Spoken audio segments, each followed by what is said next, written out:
Halo bosku, assalamualaikum warahmatullahi wabarakatuh. Balik lagi dengan saya Anwar di Ampat Otomotif. Nah, bagaimana pendapat kalian tentang video pembuka tadi?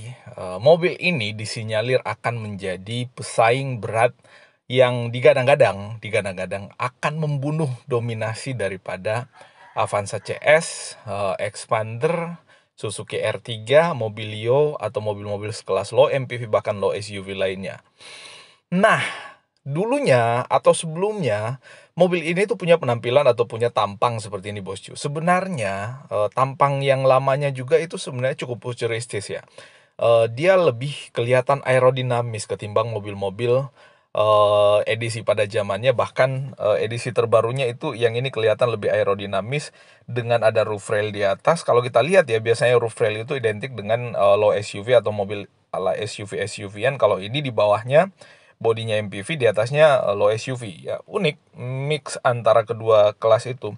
Lalu kemudian kalau kita lihat fasianya cukup oke dengan mata belok kayak gitu, dengan pakai proyektor.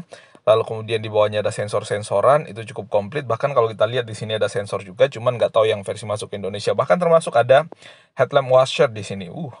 Istimewa sebenarnya mobil ini pada saat awal-awal masuk. Nah ini di bagian tampilan sisi kiri kanan belakang ya, kalau kita lihat cukup oke juga, cukup punya kelas lah. Cuman memang dominasi brand itu kalah dengan mobil ini, karena di Indonesia yang paling terkenal tuh kalau nggak Toyota, Honda, Mitsubishi, atau yang ya kurang lebih yang itu aja lah. Nah, sisi interior juga sebenarnya nggak kalah mewah. Di sini kalau kita lihat complicated, ada banyak sekali tombol-tombol bahkan di setirnya. Lalu kemudian di bagian sini, di bagian transmisi itu ada banyak sekali tombol-tombolan. Nah, hingga pada akhirnya diperkenalkan gambaran atau semacam desain edisi terbaru daripada si Kia Carens. Nah, muncul gambarnya seperti ini, dan memang kalau kita lihat gambarnya menjadi lebih garang, lebih tangguh, lebih laki kalau kita lihat, dan lebih futuristis pastinya. Dengan lekukan bodi yang berani bosku, yang kaku-kaku kayak gitu, kayak belakang ini agak kaku-kaku, lalu kemudian lekukan bagian bodi sampingnya yang ada garis bodi itu, lalu kemudian di atas ada roof railnya. Lalu dia pakai yang atap model floating kayak gini, ada pemisahnya di sini, dan termasuk di pilar A depan itu nggak dibuat sewarna dengan bodi. Keren pada saat muncul desainnya atau mobil contohnya atau mobil konsepnya. Tapi ini gambar. Nah, di tampilan depannya juga kelihatan lebih berani lagi dengan LED kayak gini. Menatapnya tajam bosku. Headlampnya sih bagian bawah, yang di atas LED DRL, dan ini front grillnya juga kelihatan lebih mendominasi nih kalau kita lihat. Dan ini lebih kelihatan, yang tadinya tuh yang edisi sebelum lebih kelihatan aerodinamis ya. Yang ini lebih kelihatan laki, tangguh, dan tinggi kayak gitu. Nah, akhirnya muncullah versi terbaru daripada Toyota Carens, di mana versi terbarunya ini itu identik dengan konsepnya atau desainnya. Bahkan menurut saya hampir dikatakan sama persis. Cuman beda di velg, bahkan kurang lebih sama persis loh ya. Velg, lampu depan, dan seterusnya, kecuali bagian grillnya sama sih. Ya kayak gitu. Dan kelihatan memang mobil ini jadi super gagah dan super garang kalau misalkan kita bandingkan dengan mobil-mobil sekelasnya. Yang sefuturistis ini ada Honda BR-V, termasuk Expander Cross pastinya. Expander Cross bisa lah head to head dengan mobil ini kalau kita lihat dari sisi eksterior. Dimana nih kalau kita lihat dari sisi eksteriornya, mobil ini dilengkapi dengan LED DRL, lalu kemudian 3 LED projector ya. Dia sepertinya masih pakai multi reflektor ya, nggak pakai proyektor yang bagian bawah.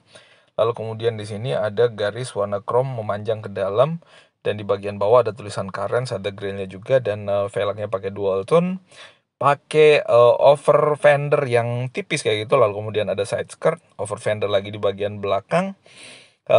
Handle pintunya dibuat ala-ala krom kurang lebih kayak gitu. Lalu kemudian untuk cover spionnya dibuat 2 warna bodi di bagian atas dengan bagian bawah warna hitam. Nah, jadi kelihatan kayak ini floating juga nih sisi bagian atas daripada cover spionnya. Nah, di atasnya ada roof rail, jadi bisa buat naruh roof rack di atas, sehingga mobil ini kelihatan lebih adventure lagi kalau misalkan kita mau masangin di situ. Tergantung nanti kalian yang beli mobil ini akan dimodifikasi seperti apa.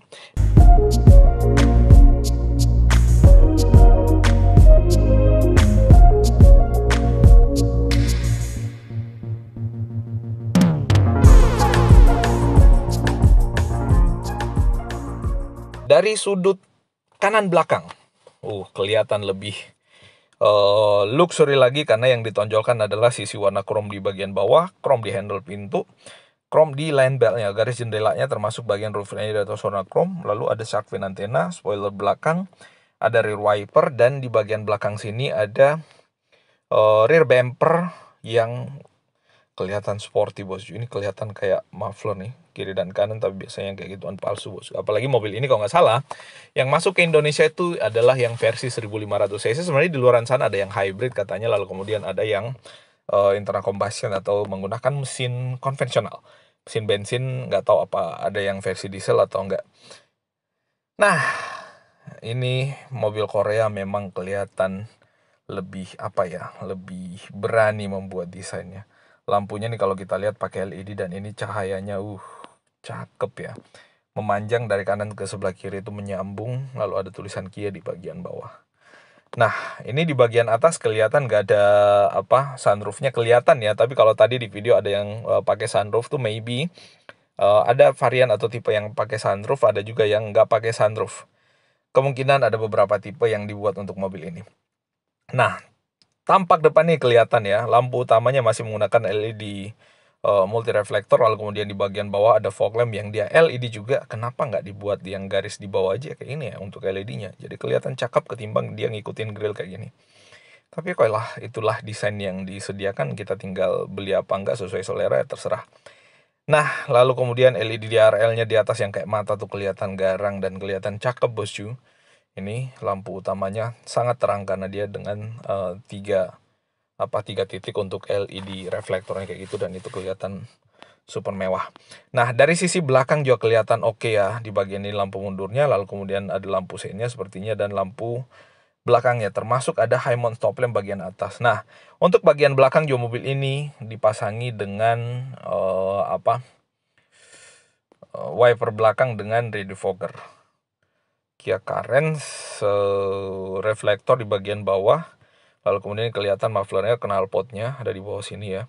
Sini nggak ada lubang-lubangan asli, hanya ya desain aja ya, mirip-mirip Wuling sih kalau saya lihat yang ini ya. Bagian bawah mirip-mirip Almas, mirip-mirip ya, mirip-mirip. Sebenarnya kalau kita lihat dari sisi desain juga mobil ini harusnya bersaing dengan Almas bosku, apalagi yang nanti kita lihat. Nah, dari sini mobil ini harusnya tidak sekelas dengan Avanza. Cuman beberapa media, bahkan beberapa kreator menyandingkan atau meng-head-to-headkan antara mobil ini dengan Avanza. Sebenarnya dari sisi desain tadi kita udah bahas, mobil ini kelihatan lebih kepada low SUV, bukan low MPV. Apalagi kalau kita lihat sisi interiornya, di bagian tengahnya dia pakai captain seat. Avanza Expander R3 Mobilio nggak ada yang pakai captain seat kayak gini. Bahkan untuk Terios termasuk Expander Cross dan Mobilio, BRV itu nggak pakai yang captain seat kayak gini juga. Jadi praktis, yang khusus yang mobil ini ya, khusus yang ini dia 6-seater. Bisa 7-seater kalau anak kecil ditumpuk 3 orang di bagian belakang sih oke. Cuman ini yang lebih berasa looks-nya pada saat kita duduk di baris kedua ini.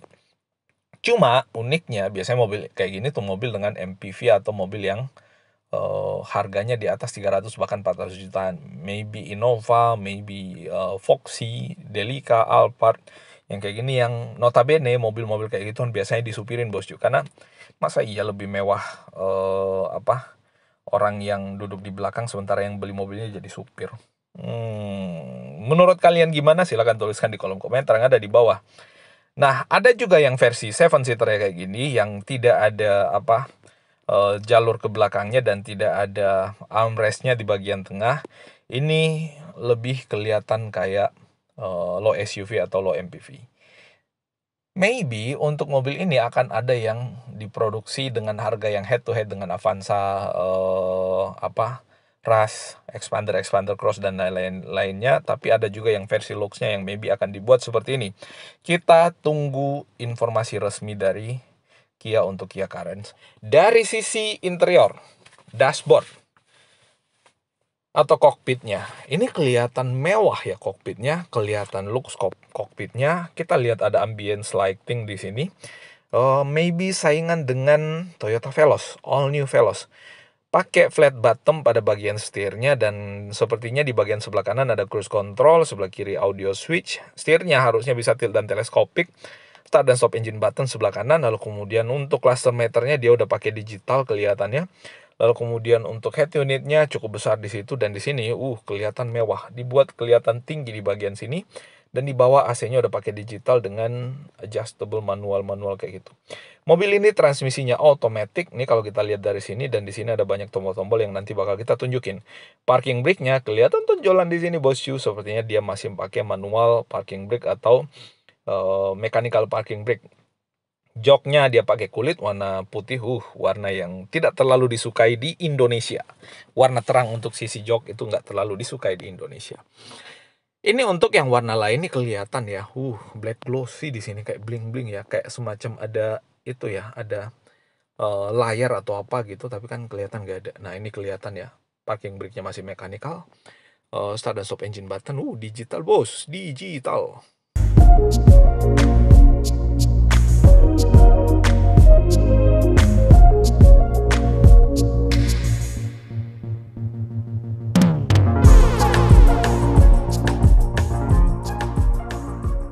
Cakep ini mobil.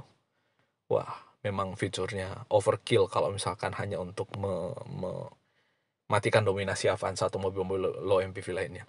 Apalagi ini bos, lihat nih. Seat belakangnya di sini sepertinya bisa buat ngatur AC ya. Entah AC atau entertainment. Di sini juga ada. Ini hyperkill kalau misalkan di head to head kan dengan Avanza CS atau mobil-mobil low MPV sekelasnya. Tentunya bukan kelasnya. Ini kalau kita lihat ya, bahkan di yang tadi nih, yang sebelah kiri. Di sini ada meja yang bisa buat taruh cup holder di situ minuman, dan bisa buat taruh handphone atau tab pada saat kita mau nonton di bagian belakang. Seat back table with cup holder. Meja pada bagian kursi belakangnya, bagian belakang kursinya dengan cup holder. Ada nggak mobil-mobil low MPV yang pakai kayak gini di Indonesia? Setahu saya belum ada bos. Dan ini keterlaluan nih Kia kalau misalkan memasukkan fitur seperti ini, dan harganya itu masih di bawah 300 jutaan. Ini overkill, hyperkill kalau menurut saya. Sound systemnya lagi bos, pakai Bose sound system yang cukup premium juga. Lalu kemudian ada smart purifier air. Apalagi ini bos, luar biasa mewahnya. Nah ini di transmisinya mobil ini juga pakai hill descent control. Lalu kemudian ada drive mode ya, mode berkendara. Ada semacam kayak pendingin pada bagian seatnya nih, kelihatan di sini nih. Ada udara dingin warna-warna biru kayak gini untuk bagian seatnya. Ada heater dan pendingin bagian joknya. Ini mobil jelas secara features nggak sekelas Avanza Veloz, bahkan Expander Cross. Lebih mewah. Harganya kalau prediksi saya sih masih di atas 300 jutaan. 300 maybe almost 400 jutaan. Interiornya nih kalau kita lihat, tapi nggak tahu ya apakah yang masuk Indonesia fitur-fitur seperti ini bakal disunat apa enggak, karena biasanya ya demi bersaing dengan mobil-mobil selevelnya harusnya disunat untuk menarik pasar. Karena di Indonesia yang paling utama yang menarik di Indonesia adalah harga, selebihnya itu features, lalu kemudian yang lain-lainnya. Nah, ini yang versi di pamerannya, cuman belum di Indonesia ya dipamerkan, masih di luaran sana. Joknya dia ternyata nggak pakai kulit, dia pakai fabric sepertinya. Pakai kulit ya. Joknya nih pakai kulit, bagian tengahnya ada lubang-lubangnya karena memang ada pendingin dan pemanas joknya tadi. Headrestnya pastinya adjustable, dan ini interiornya identik dengan yang tadi kita tunjukin di awal. Nah, ini untuk baris keduanya dia yang versi captain seat, ada armrestnya di bagian tengah, dan ini untuk baris ketiganya cukup sempit ya. Ada headrestnya juga, dan ya ada cup holder di bagian bawah. Bisa lah buat anak-anak duduk di bagian belakang, apalagi bertiga. Untuk cluster meternya dia pakai digital bosku, dan kalau kita lihat di sini ada hill descent control, lalu kemudian ada ABS-nya, mesti ada hill start assist-nya juga, ada stability control, banyak ya. Banyak features di bagian sebelah kanan RPM-nya, di bagian sebelah kiri kilometer per jam ya. Termasuk indikator bahan bakar dan suhu bisa kita lihat secara digital bos. Digital LED. Cakep. Untuk AC-nya AC-nya dia sama digital juga di bagian bawah, dan entah bisa synchronize apa enggak atau dual sound apa enggak kita belum tahu. Head unitnya yang rada-rada kecil ya, integrated dengan dashboardnya tapi kelihatan kecil. Kenapa nggak dibikin floating aja ya? Ada lampu hazard di bagian sini, blower AC di bagian bawahnya. Masih ada dial manualnya atau dial mechanical untuk bagian head unitnya. Nah, so far menurut saya secara features mobil ini overkill kalau misalkan di head to head kan dengan Avanza CS, dan secara tampilan juga ini overkill kalau di head to head kan dengan Avanza CS atau Expander atau yang lainnya. Mobil ini luar biasa, kita tunggu diresmikannya di Indonesia, entah di IEMS atau kapan, kita tunggu dan kita akan saksikan berapa harganya pada saat diresmikan, karena prediksi saya di atas 300, hampir 400 jutaan, antara 350 sampai 400. Kalau misalkan featuresnya dan speknya itu nggak disunat yang versi luar dan versi Indonesia. Nah, itu update-nya Boscu. Mohon maaf kalau ada yang keliru dan salah, dan kita ketemu pada review otomotif menarik berikutnya. Makasih dan assalamualaikum warahmatullahi wabarakatuh.